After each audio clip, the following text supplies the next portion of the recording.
Selamat pagi rekan-rekan mahasiswa. Pada kesempatan ini saya akan memaparkan pentingnya mempertahankan bahasa Indonesia di era globalisasi. Bahasa Indonesia adalah identitas nasional, perekat persatuan dan simbol jati diri bangsa sejak Sumpah Pemuda 28 Oktober 1928 yang menegaskan, kami, putra dan putri Indonesia, menjunjung bahasa persatuan, bahasa Indonesia.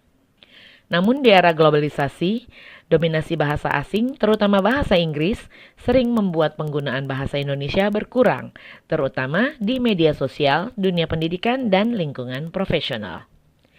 Artikel eksistensi bahasa Indonesia di Hari Sumpah Pemuda menegaskan bahwa bahasa Indonesia kini memiliki posisi semakin kuat, bahkan di kancah internasional, berkat dukungan peraturan pemerintah dan ajang internasional seperti AICIS.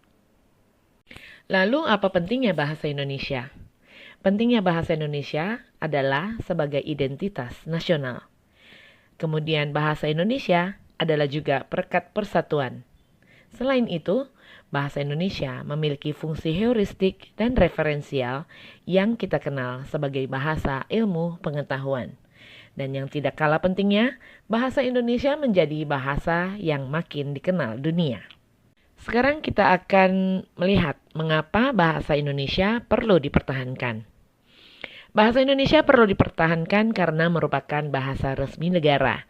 Dan ini diatur dalam Undang-Undang Dasar 1945, Pasal 36 dan Undang-Undang Nomor 24 Tahun 2009.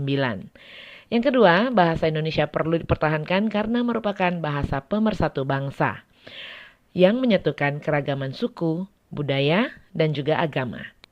Kemudian yang ketiga, bahasa Indonesia perlu dipertahankan karena bahasa Indonesia semakin dikenal internasional.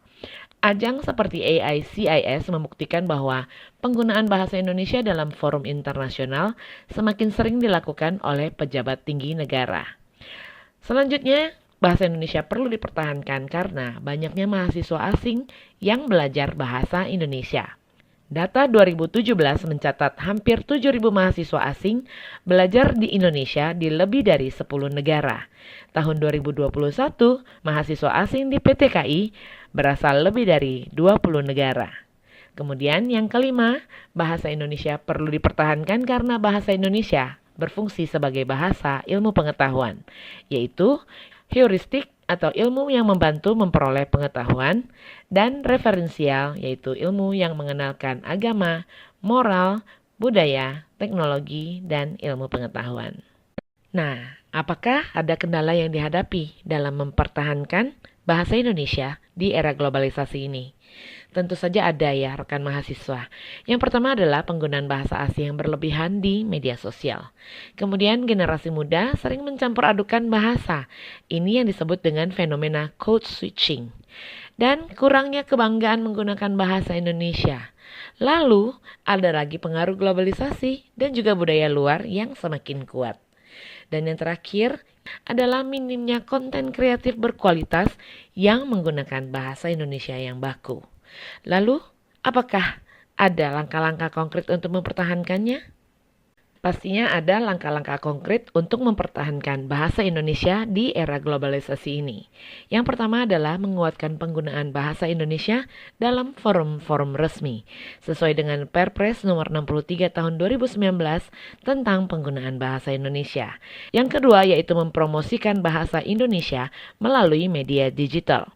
Generasi muda sekarang ini dapat membuat konten edukatif, vlog, podcast, dan juga tulisan kreatif dalam bahasa Indonesia.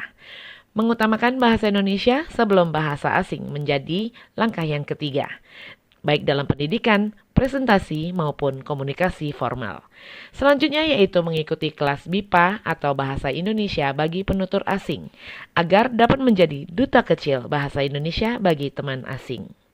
Dan yang terakhir adalah menghidupkan kembali budaya literasi dengan membaca, menulis, dan berdiskusi dengan bahasa Indonesia yang baik dan benar. Tantangan dalam mempertahankan bahasa Indonesia di era globalisasi ini tentu saja banyak sekali, antara lain pengaruh global, bahasa asing, dan juga campur kode atau code switching. Untuk mengatasi ini, solusinya adalah dengan mengadakan edukasi, literasi, regulasi, dan konten kreatif dalam bahasa Indonesia yang baik dan benar. Dan untuk penutup, sebagai bangsa yang besar, kita harus menjadikan bahasa Indonesia tuan rumah di negeri sendiri dan tamu terhormat di negara lain. Dan bahasa Indonesia tidak hanya menjadi alat komunikasi, tetapi juga modal peradaban, jembatan ilmu pengetahuan, dan sekaligus identitas kita sebagai bangsa. Mari kita bersama-sama, terutama generasi muda, menjaga dan menggunakan bahasa Indonesia dengan bangga, kreatif, dan bertanggung jawab agar tetap kokoh di tengah arus globalisasi. Terima kasih.